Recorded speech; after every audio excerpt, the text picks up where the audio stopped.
আলোয় আলোকিত সেন্ট ভিনসেন্টের আর্নস ভ্যালি ক্রিকেট স্টেডিয়াম, আর এখানটায় প্রথম ফ্লাড লাইটের আলোর নিচের যে ম্যাচটা হলো সেই ম্যাচটা মনে রাখার মতো।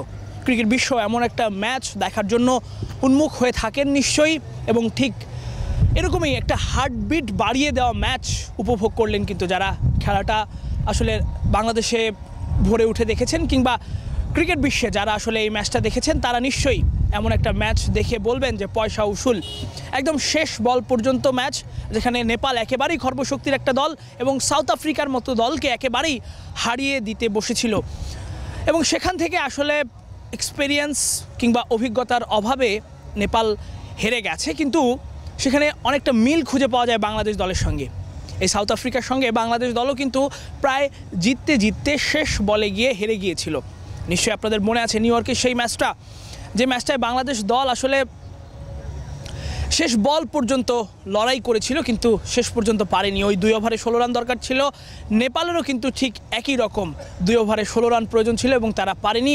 এবং যদি যে ব্যাটসম্যান আসলে একদম শেষ মুহূর্তে গিয়ে রান আউট হয়েছেন তিনি যদি শেষ পর্যন্ত একটু সিরিয়াসলি বা কিংবা আরও ডাইভ দিতেন তাহলে হয়তো বা এই ম্যাচটা জিতেও যেতে পারত। অর্থাৎ গুলশান ঝা তিনি যেভাবে আসলে রান আউট হয়েছেন সেভাবে রান আউট না হলে হয়তো বা ম্যাচটা টাই হয়ে যেতে পারতো, কিংবা একটা সুপার ওভার আরও একটা দেখতে পারতাম। কিন্তু বাংলাদেশ এবং নেপালের মধ্যে কেন মিল আছে বলছি, কারণ বাংলাদেশ এরকম বহুবার এরকম জেতা ম্যাচ হেরে গিয়েছে একদম শেষ বলে গিয়ে।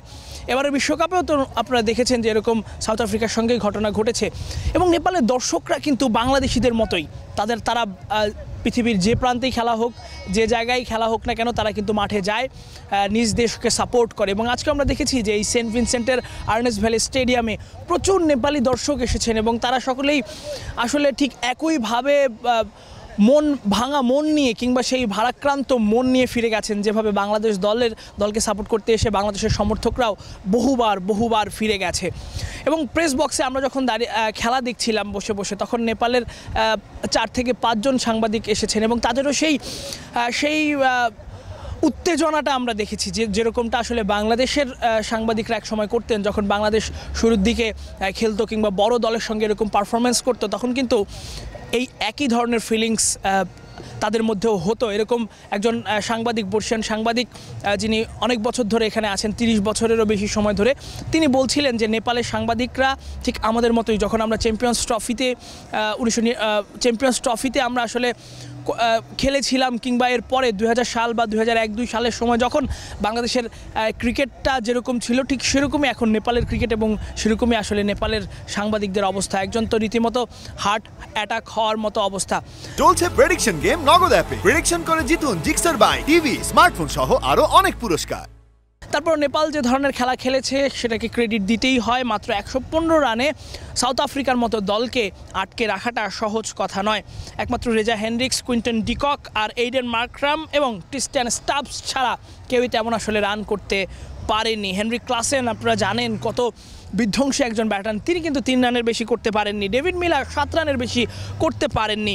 এবং এই পুরো কৃতিত্বই কিন্তু কুশাল ভুটেল এই বোলারের। তিনি 4 ওভারে 19 রান দিয়ে 4টা উইকেট নিয়েছেন। এবং দীপেন্দ্র সিং আয়রে তিনি কিন্তু 4 ওভারে 21 রান দিয়ে 3টে নিয়েছেন এবং 7 উইকেটের সবগুলো কিন্তু এই দুজনেই নিয়েছেন এবং বাকিরা দারুণ বোলিং করেছেন। সন্দীপ লামিচানে আপনারা জানেন যে তার জীবনে ঘটে যাওয়া সেই ঘটনার কথা আপনারা নিশ্চয়ই জানেন। এরপরেও তিনি আমেরিকার ভিসা পাননি, তারপরেও কিন্তু ইংল্যান্ডের ভিসা করিয়ে তিনি ওয়েস্ট ইন্ডিজে চলে এসেছেন এবং এসেই কিন্তু প্রথম ম্যাচটা খেললেন এবং 4 ওভারে 18 রান দিয়ে কোনো উইকেট যদিও তিনি পাননি। কিন্তু এই সন্দীপ লামিচানি কিন্তু বাংলাদেশের জন্য অনেক বড় একটা থ্রেট হতে পারে, কারণ একদিন পরই বাংলাদেশের ম্যাচ এই নেপালের বিপক্ষেই এবং এই মাঠে রাতের বেলায়। এবং নেপাল যে বাংলাদেশ দলকে ছেড়ে কথা বলবে না, নেপাল যে বাংলাদেশ দলকে আসলে সমানে ফাইট দেবে, সেটা নিশ্চয়ই বলার অপেক্ষা রাখে না। এবং ব্যাটিংয়েও কিন্তু আপনারা যদি দেখেন, আসিফ শেখ 49 বলে 42 রান করেছেন, অনিল শাহ 24 বলে 27 রান করেছেন।